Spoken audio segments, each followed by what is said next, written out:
اعوذ باللہ من الشیطان الرجیم بسم اللہ الرحمن الرحیم. ناظرین السلام علیکم. کو تاسو ته یاد شي تقریبا 2019 دا خبره ده چې یو ښځه و انډیا کې و هغه په سټیشن کې هغې یو ګانه کړې وه او یو کس ترې ریکارډینګ کړی و. هغه شیر کولو سره هغه وایرل شوه، خلکو هغه اواز ډېر خوښ کړ. نو تاسو ته به دا پته چې هندو مذهب کې ګانا جایز ده او هغوی ګانې ته ډېره غټه ترجیح ورکوي. زمونږ مسلمانان هغه تلاوت او نعتخوانۍ له ترجیح ورکوي ځکه چې په اسلام کې موږ باندې دا جایز دي.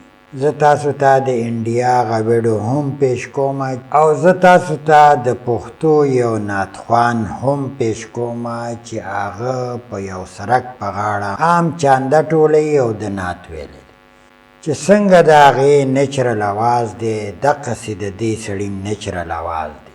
نو لاول زه تاسو ته د انډیا هغه مشهورې ښځې اواز پیش کوم او د هغې نه بعد زه تاسو ته خپل نعتخوان ښیم چې یاره هغه په سړک په غاړه کوم نعت ویلی هغه د چا نه کم نه دی.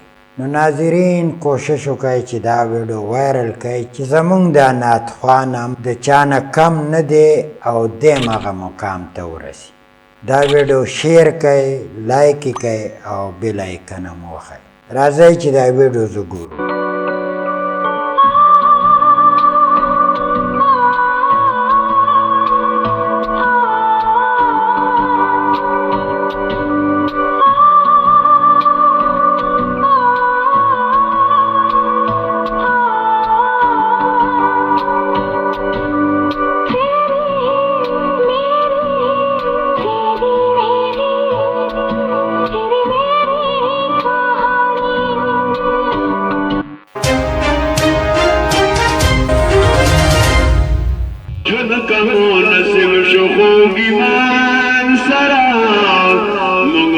جنت د جانان سره هغه کس به عرش د سوري لاندې وي،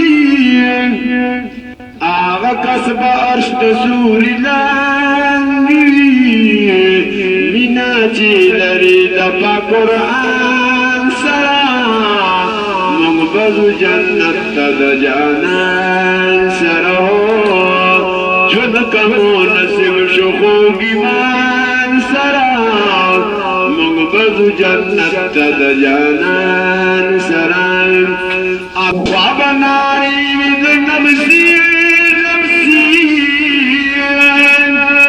اخوا به نارې وي د نبسي موږ به نافهمه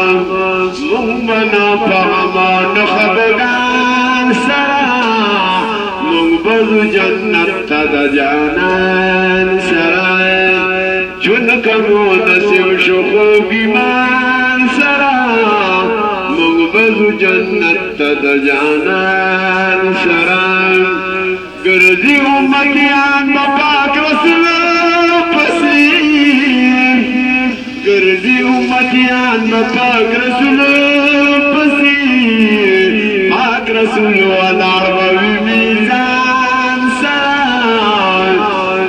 رسول ولاړ به میزان سره موږ به ځو جنت ته د جانان سره ژوند کوو نصیب شو خوږ ایمان سره موږ به ځو جنت ته د جانان سره پاک محبوب معاشر کې په سجده پسې مسلمانانو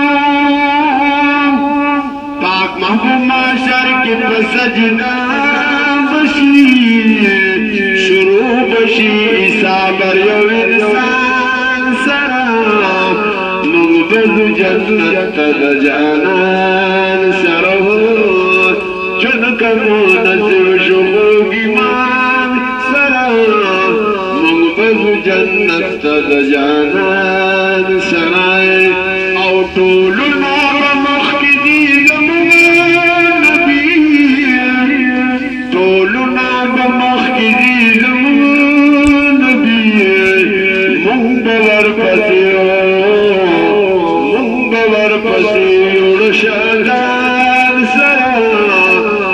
خپل جنت تل جنان سره. نو ناظرین دا تاسو واورېدل، انشاءالله بیا به ملاقات کوو، د هغې پورې اجازت غواړم. الله هم خوشحال آباد لره. السلام علیکم.